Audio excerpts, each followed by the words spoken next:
What's up, world? This is the Vinyl Casket. I am Nick. This is the home to the lamest taste, and we're doing something a little bit different this week with our weekly comic book reviews. So we're live on YouTube and not Twitch. So I wanted to try this out, see if I get a different, outcome. If anything, usually I just do it on Twitch. I've done one or two YouTube lives, and they haven't really worked out for me, but we'll see if this works. If not, whatever, it goes on YouTube. If you don't know, this is my weekly show live stream where I get my books, what's on my pull week, from my local comic book shop, take it home, I read them, and once I finish them, I board them, and I review them live. Get my reaction as I'm talking about it. Do me a huge favor and please hit that subscribe button, drop a comment, and hit the like button. Hit the bell if you really care. And follow my Instagrams at Vinyl Casket and Vinyl Casket Comics, and my Twitch where I do play games and do all sorts of other live reviews and reactions right on there at Vinyl Casket.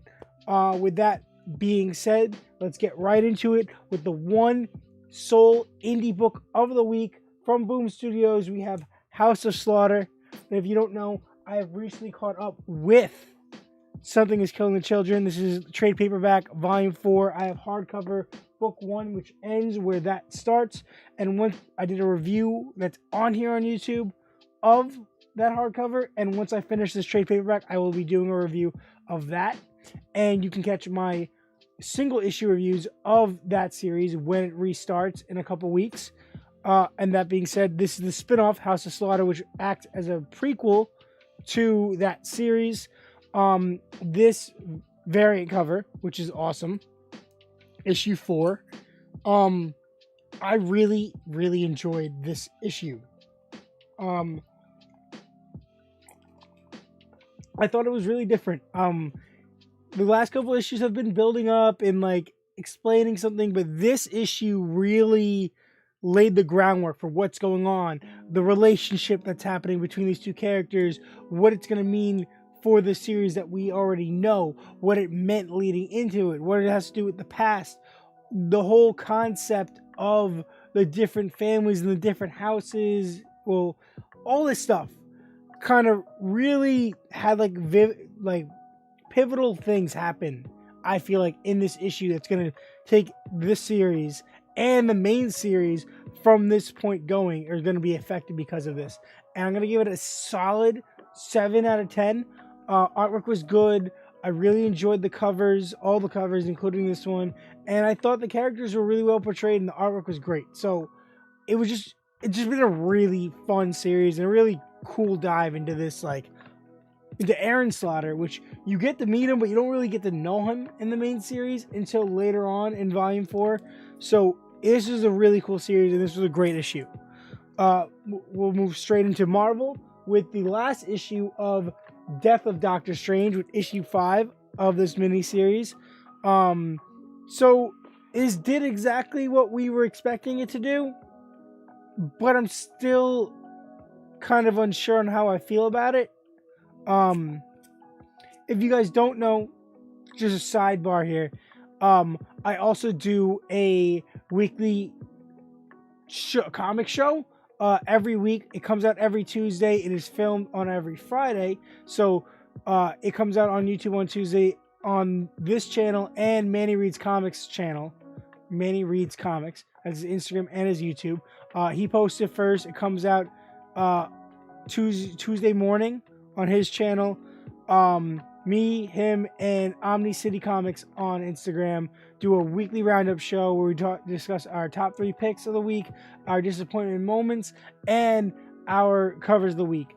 And I'm still unsure of what I'm going to do. This is such a weird week for me in comics, of what is my top this and what is my top that.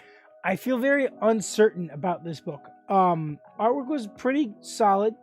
Nothing amazing. Story was typical. It felt like since issue 2 we've known where this story was going, and it did that. There was a small twist that I didn't see coming, but it didn't last long.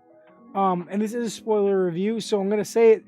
the guy who killed Doctor Strange is forced to metamorph into Doctor Strange with all his previous memories leading up to his death. And then he basically, yeah, I can't avoid death, and just vanishes. Such a strange thing. The dialogue, the internal dialogue after he comes back was very strange also. But it wasn't terrible. I'm gonna give it a 6 out of 10. We're gonna go into X-Men issue 7. I was highly disappointed with the last issue because it was basically a teaser, like, who is Captain Krakoa? And then we already knew who he was, or basically know who he is, but we didn't get real explanation of why and how, and this makes no sense. This issue did exactly what it was supposed to do, and it was pretty good. Honestly, I was about to drop the series, and I'm glad I read this issue because I enjoyed the issue. I thought it was fun. I thought it was well paced. I thought the artwork was pretty solid. There was some Sunfire stuff in this issue that was extraordinarily drawn.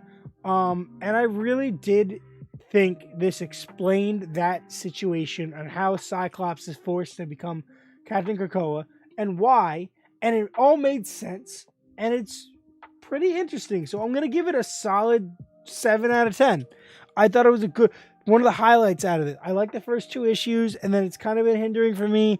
That was a solid issue. We have the one-shot special with variant cover for Mary Jane and Black Cat Beyond. Interesting variant cover. I like this. It was pretty cool. I wasn't expecting to it. By the way, I've been complaining about this kind of. My shop has had a hard time getting Marvel variants. Well, this week they got me some Marvel variants, and I'm pretty excited. So I don't complain about anything I got. I like this.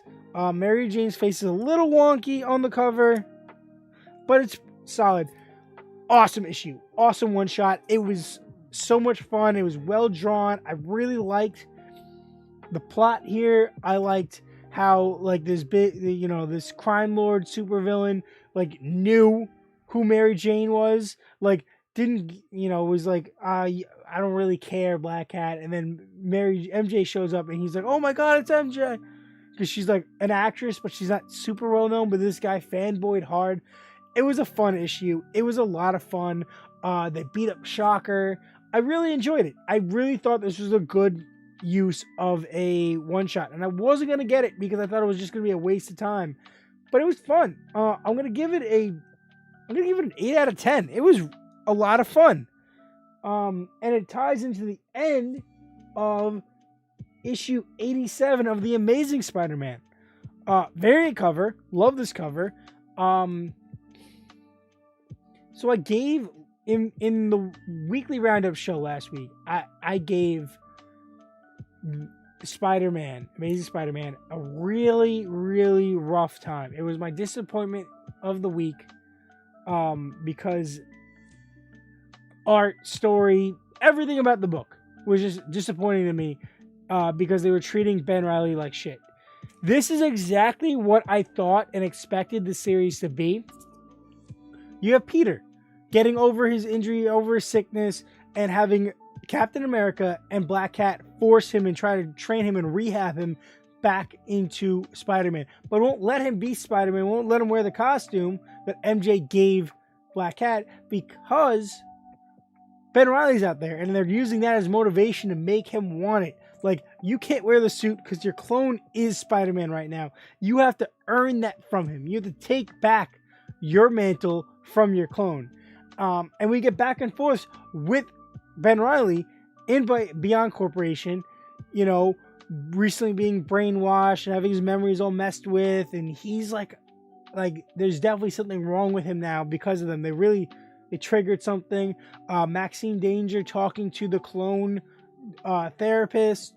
Everything that's going on in this series, in all the different issues, was mentioned in one issue. Usually we have an issue of just Peter. We have an issue of just Ben. We have an issue of Ben dealing with stuff in Beyond. This was everything. This is everything I wanted. The art was good. I enjoyed the story. I thought the pacing was great. I liked the back and forth. I love the dialogue and the development here. I thought it was a lot of fun. I really did think it was a lot of fun. I had nothing else to say. I'm gonna say this is an 8, maybe an 8.5 out of 10. I'm very glad that issue was as good as it was. I really do. And all right, we have a tie-in for Devil's Reign. We have, I think it's a one-shot of Winter Soldier. Awesome variant cover. Think this is incredible. I'm really digging it. I love his logo as always, but like just the way he's drawn and the arm all messed up. So this is an issue that I both really enjoyed and had issues with. Artwork, pretty solid, standard. I liked it. It was a little bit above average, so I have no complaints about it. My problem here is this book is super dialogue heavy. And while I don't always have a problem with that, it's all internal dialogue, mostly internal dialogue. So it's in big square bracket internal thought squares all over the page. And it's white text with black backgrounds. So you just have giant black squares all over the book. Kind of hindering the artwork, I would say. I'm definitely gonna have to reread this before we do our show. There's a couple of books I gotta reread just to see where they fall for me.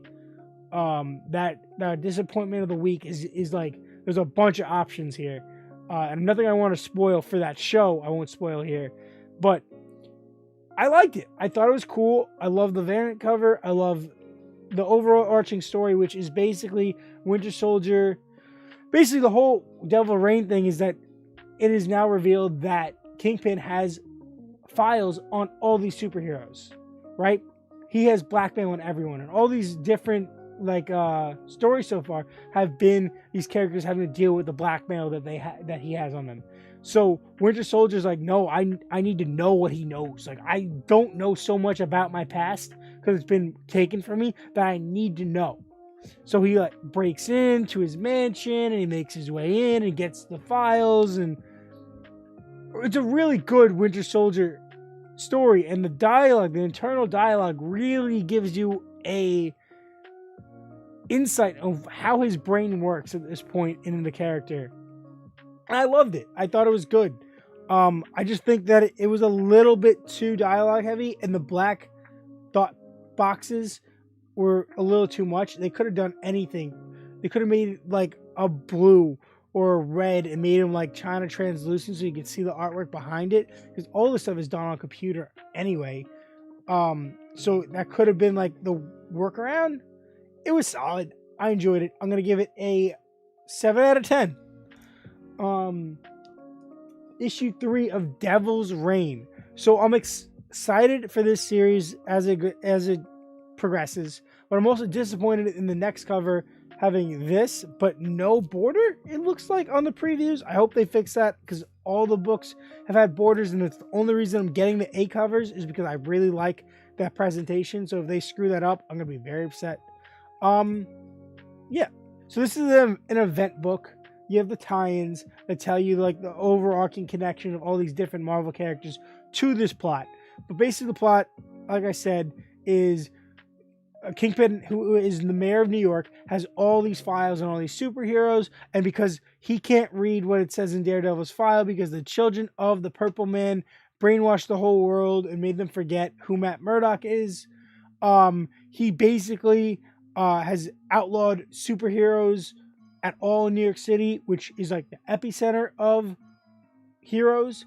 So he's trying to arrest all these heroes. He's put his own Thunderbolts as like these enforcers with US Agent taking down heroes. They went after the XMen. They went after all these guys. In this issue, we see SpiderMan get the shit beat out of him and rescued by Thing and Human Torch. The references to stuff that's happening to them with Human Torch not being able to turn off his fire. You get to see, Matt Murdock having to deal with the stuff going on in his life, and you get to see Luke Cage running for mayor. You find out that Tony Stark isn't Tony Stark, that he's Chameleon. You get to see the stuff from the miniseries tie-in, Superior, what is it? Superior 4, I think it is, where Doc Ock has gotten his like counterparts for other dimensions that are in other heroes' bodies, and has brought them, and they leak into this, and that gets tied into the main story. They're really doing a really good job of tying all these different elements into this event, and it feels like, and they're referencing Civil War. They're referencing the Superhuman Registration Act, and that's why I don't think it's a copy or a ripoff of like the Spider-Man story of One More Day, or the stuff the kind of way they did the film No Way Home, where like people forget his memory and they're going after him. You have the stuff happening with the Purple Man's children being hunted down. Excellent. Actually, I just talked this up for me. This might have moved up on my list. This is a good book. It's a good event. I've really enjoyed it. Artwork is phenomenal. Everything about this is really, really solid. I'm having an amazing fun time with this. I'm going to give it an 8 out of 10. Now we are on to DC. So we have issue 4 of Task Force Z. So every issue, going into every issue, I think this is going to be my last issue, because I'm like, oh, that was really good. And then, you know, a month goes by and I'm like, you know what? They're probably going to go in this direction, and I'm not really a fan of that. I don't really want to see that. Let's drop it. But I'll get this issue and then I'll drop it. Then I get the issue and it's amazing. This is a cardstock cover variant. Really enjoyed this. Dude, the whole revelation that we got at the end of the last issue, where the guy that's leading and in charge of this like organization of Task Force Z is Two-Face. You get the whole reasoning behind, and a really good conversation and like scenes between him and Red Hood. You get Red Hood and Batman discussing stuff. You get to find out like more of the background of what's going on. Bloom is still being really, really suspect, and you see them. I don't really know if it's a he or a she or whatever Bloom is, but Bloom messing with Man-Bat and bringing out Kirk, and then messing with Kirk somehow. And then the hack a lab. Then Amanda Waller comes into this somehow and says you guys are cut off, but they go after the lab that's actually Task Force Z but isn't. And there's a big fight. Now we're gonna have two different like zombie superhuman teams fight each other. I'm very interested in where this is gonna go. I'm very interested. I'm kind of upset that Bane's gone. Like, I thought that, like, because he's a zombie and he got kicked up the building, he would just come back like they have been doing. But it looks like Bane is gone, which is strange. But yeah, this was a fantastic issue, and I'm in a fantastic series. I'm going to give it a 7.5 out of 10. There are some plot holes and some weird things with the overarching DC universe that I'm kind of unsure about, and sometimes artwork is iffy, but it was pretty solid and I liked it. Who is the artwork here? Barrows. Really solid. What did I say? 7.5 out of 10. No, 8 out of 10. 8 out of 10. Then we have issue 5 of Deathstroke Inc. with a cardstock cover. Love this cover. This issue is my favorite issue of the series so far. Artwork was great. Situations were great. The revelations were awesome. I like the direction that they're going. I like how they kind of went towards this direction and are still going in that direction, but kind of spun it so that I'm not bored and I didn't get any of the things that I expected while also getting what I expected. Very strange. I know it's hard to explain. I enjoyed it a lot. I thought this issue was awesome. I liked how they went through like the Crooked House with Prometheus, and they kind of went through different doors and had to experience like the worlds that they don't get to experience because they made the wrong decisions. And the way Slade acts with all his kids and all the archers. I really liked it. I thought it was great. This is an 8 out of 10. Easy, awesome book. Underrated series that I don't think enough people are picking up. You really should. It is a lot of fun. We got King Slade next week. Let's see how that next month. Let's see how that works. Issue 11 of Teen Titans Academy with the card stock. Did I get all card stocks from DC this week? Yeah, I got all card stocks from DC. I haven't had that in a while. Card stock, Teen Titans 11, Teen Titans Academy 11. Awesome cover. Look at all these colors. This issue though is sus. It's weird. The main cover, it said Red X revealed. So we've been having the Red X story, then it went away for a while, and then it came back, right? And they are They are tying in to a lot of the cool stuff that happened in Feature State. I did enjoy that. I did think that was really cool. But yeah, it was interesting. I enjoyed it. I thought it was cool. I really think that the H-Style kid is gonna die. I really think that the whole Nevermore stuff, I know it's kind of resolved here, but I think it's gonna come back in the future. I really want to know who Red X is, and I like how we got some flashbacks with that, but the fact that they're just prolonging it is really pissing me off. Titans were cool here. I like the Flash and the Roy stuff. I'm going to give it a 7 out of 10. It's a solid book, but it's doing a lot of things that are going to piss me off if they continue to do them. Then we got issue 10 of Robin solo series with the card stock of the Demon. Solid, weird flashback, but it's not a flashback. Basically, his grandmother, Robin's grandmother, is able to take over his brain and show him her past, so he can understand like the way of the Demon and how Ra's al Ghul came to be and what her role into this was, and the whole Lazarus pit thing. I loved this explanation. I love this backstory. I loved everything this issue gave. The artwork was great. Action was great. The dialogue was good. Story was good. I don't think I had any complaints about this. This was a really good issue and a really good series. And I'm so glad that it's continuing past this tournament and into this new arc. And I can't wait to see like the whole thing explode with all the different leagues, League of Assassins, League of Lazarus, and League of Shadows. Very excited to see where this goes from here. This is an 8 out of 10. Easy. And then finally we have issue 778 of The Flash with his amazing cover. So obviously the Gemworld stuff is a little weird, right? The Justice League Dark story crossover is strange. You know, it's definitely strange. Eclipso is just a weird character. I saw that plot twist, that crossover, that double cross coming a mile away, but it was fun. It was well paced. It was well dialogued. The stuff happening with his kids is really good. I'm really enjoying it. I think it's a lot of fun. I had so much fun reading it. And the back and forth was perfectly timed. I love how it's leading to this crossover events, this crossroads. And I can't wait to see what they do with that. And I hope that this Gemworld story ends next issue so we get some stuff back on Earth. Really good story, really good art, great variant cover. I'm going to give this a 7.5 out of 10. And that is all I got this week. Those are my books. Remember to please stay tuned to next Tuesday, this upcoming Tuesday. It is currently Thursday.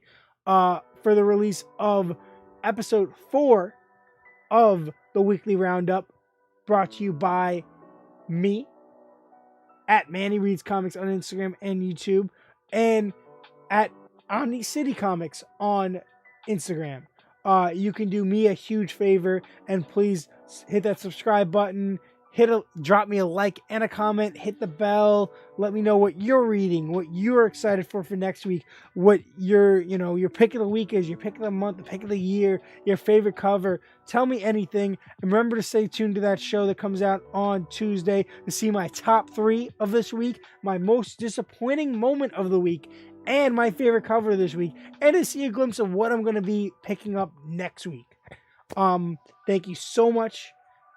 Follow my Instagram at Vinyl Casket and Vinyl Casket Comics. And remember to do me the most important favor of the week. Stay lame.